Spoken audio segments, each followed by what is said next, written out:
Today we're going to be looking at introductions to philosophical arguments. This is an essential lesson for understanding the more difficult concepts that we look at in A-level philosophy. Now, firstly, we need to try to understand what is an argument. An argument isn't merely shouting and screaming at somebody to try and convince them of your point of view, although the act of convincing them of your point of view is actually essential to it. An argument is meant to present and justify a conclusion, typically with the specific idea of persuading an audience. Okay, now that's not always the case. There are some arguments we're going to be looking at with Mr. Clarke where that is not the case. For example, the ontological argument. The ontological argument is an argument designed to reassure the thinker of the argument, but not to convince other people. Well, that's something you'll look at another time. Now, there are many different forms of argument, and within those types of arguments, there are many different subtypes of arguments. However, for your philosophy A-level, we will focus on two main types of argument. Firstly, we have inductive arguments.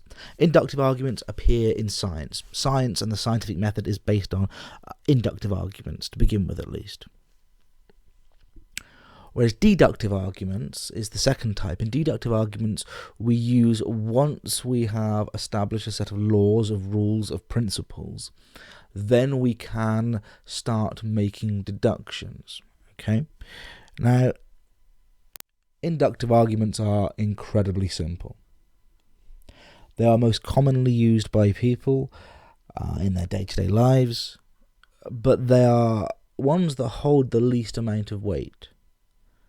An inductive argument is based on the idea that the premises of an argument supply strong evidence for the conclusion, but they don't guarantee the conclusion. They merely support it. Sports statisticians try this kind of thing all the time. They will say things such as Aston Villa have never beaten Portsmouth at home.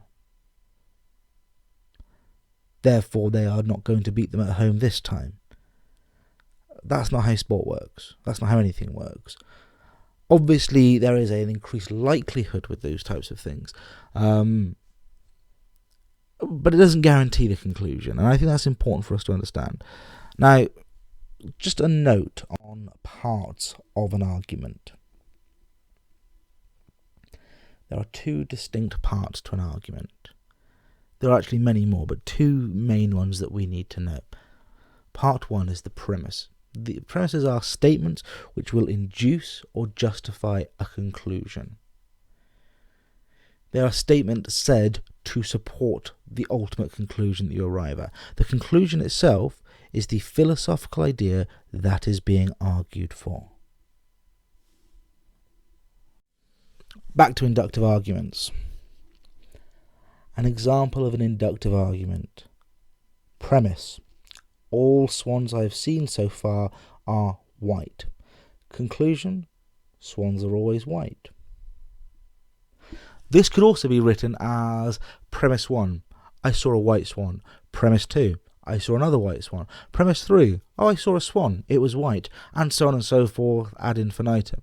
It doesn't mean that there's always going to be a white swan. It doesn't mean that there has to only be white swans. That conclusion itself is suggested by the premise, or in my second example, the multiple premises, but it doesn't guarantee it. It's weak. We can have black swans. And there is nothing in the premise which guarantees the conclusion. There could in fact be a black swan right behind you. That is not likely, but it is possible. Now we have types of inductive arguments, and these themselves you don't need to know too much about, but we will use these occasionally, and I'll refer to these occasionally. But there's no specific requirement for you to know the different types of inductive arguments. I just think it's interesting how we approach the different ones. So firstly, we have the generalization argument, which is the first one that we looked at. I've only ever seen white swans, so therefore they must be white. But obviously we know in life that we don't get many instances where everything of one type holds a certain characteristic necessarily. So instead we look at statistics, and we look at what's called a statistical syllogism. 20% of people alive right now are Chinese. Therefore, when you hang out with 4 of your friends, one of you must be Chinese.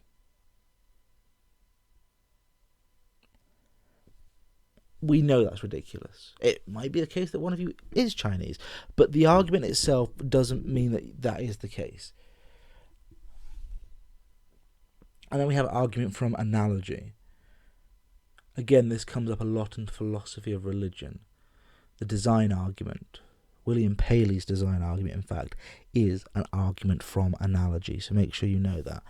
And a good example of an argument from analogy is, a bird flies by flapping its wings, therefore an Airbus A380 also flies by flapping its wings.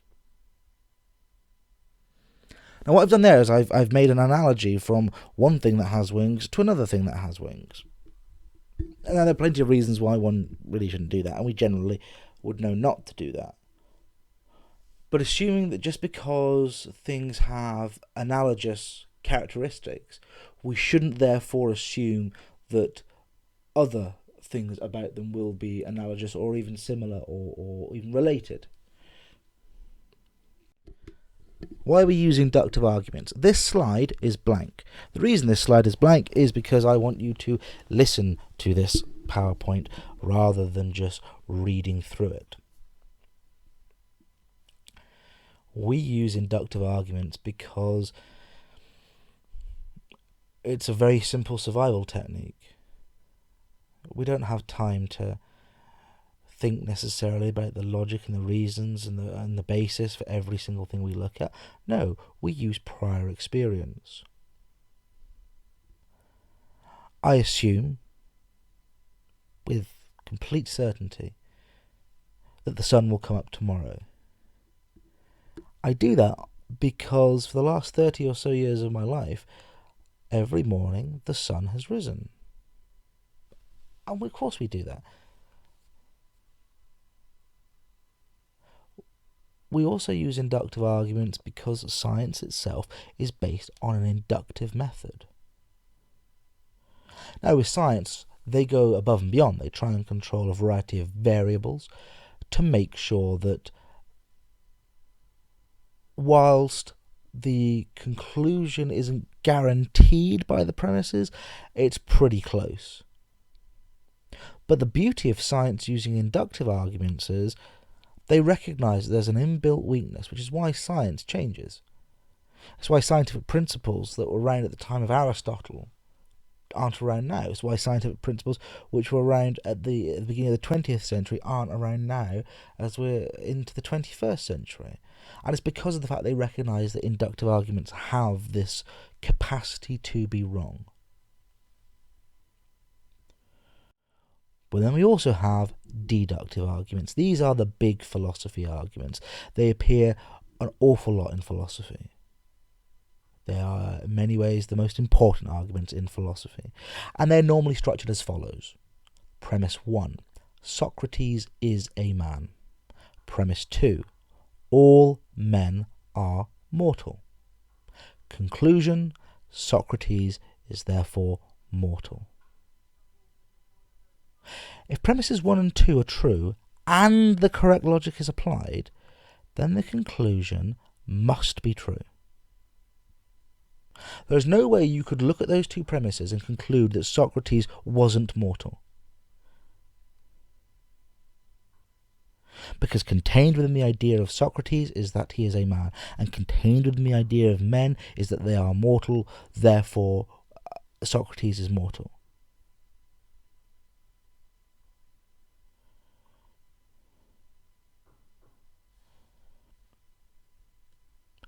We also have an odd example here. Mr. Wilson is from Tonga. That's your first premise. The second premise, all people from Tonga wear purple trousers. Conclusion, Mr. Wilson wears purple trousers. This is a valid argument because the conclusion is entirely dependent on the premises. We've applied logic correctly, and if those first two premises were true, then the conclusion would also be true. It's a valid argument. However, it is not a sound argument. An argument can also be sound. Sound means that it is valid and the premises are true.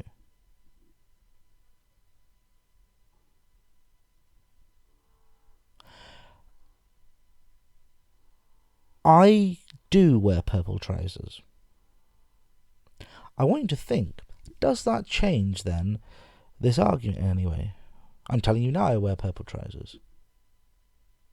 Of course it doesn't change it. An argument can stumble upon the correct answer occasionally, even without being a sound argument, even without being a valid argument.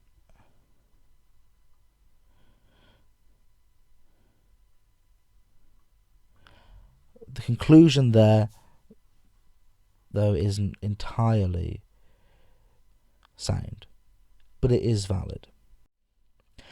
Now, as we draw to the end of this first instance of flipped learning, I need to be aware of a few things that I need you to bring. For your next lesson, I want you to bring in your notes on this PowerPoint.